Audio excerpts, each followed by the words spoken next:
কত দিবেন কাকা? আমি গুনাহ আমরা কমিটি গুলো আমি গুনি গুনাহগার হাত দিয়ে 1 2 3 4 5 6 7 8 9 10 আব্দুল হালিম সাহেব জিন্দাবাদ জরগনা তাকবীর আল্লাহ আব্দুল হালিম সাহেব মাওলা আল্লাহ তোমার নবীর বাইরে পাগল হয়ে গেল আল্লাহ মুরব্বি মানুষ আল্লাহ স্ত্রী মারা গেছে মাওলা আল্লাহ তোমার নবীর বাড়ির মেহমান হইয়া 5000 টাকা নগদ দান করছে মুরব্বি মানুষ ওনার স্ত্রী কবরের মধ্যে চলে গেছে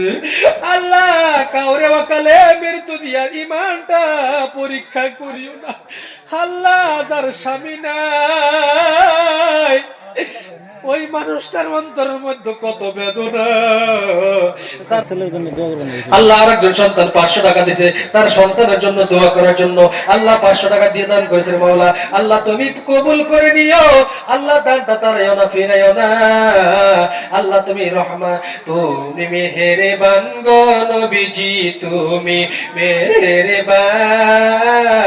ও গো নবীজি তুমি মেহেরবান আরে নয়নে একবার দেখিলে জুড়াইতাম কোরআন আরে নয়নে একবার দেখিলে জুড়াইতাম কোরআন ও গো নবীজি তুমি মেহেরবান ও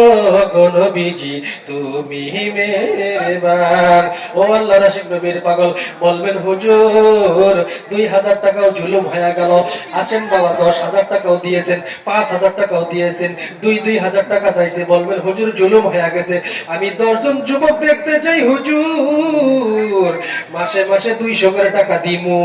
1000 করে টাকা দেনেওয়ালা 10 জন যুবক আল্লাহর রাস্তায় দাঁড়ায় যায় আমি গুনাহগার অন্তর থেকে দোয়া করব ও ভাই 10 জন যুবক আল্লাহর রাস্তায় মুসাফা করিয়া যাও ইনশাআল্লাহ সংসারের মধ্যে বরকত হবে স্বামী স্ত্রীর মধ্যে বরকত হবে 10 জন যুবক আল্লাহর রাস্তায় দাঁড়ায় যাও রে ভাই ইনশাআল্লাহ সব সংসারের মধ্যে বরকত হবে ব্যবসার মধ্যে বরকত হবে ইনশাআল্লাহ আল্লাহর কসম করে বলতেছি আল্লাহি বিল্লাহি তাল্লাহি আল্লাহর কসম করে বলতেছি 10 জন যুবক যারা দাও হুজুর গো এ ঘুমাও তুমি ও যুবক কেমন করে ঘুমাও তুমি ফজর করে কাজা এমন তো হতে পারে জুহুরি জানাজা মুসলিম হয় না জন্ম নিলে মুসলমানের ঘরে কাফের মুমিন তো মুসলমান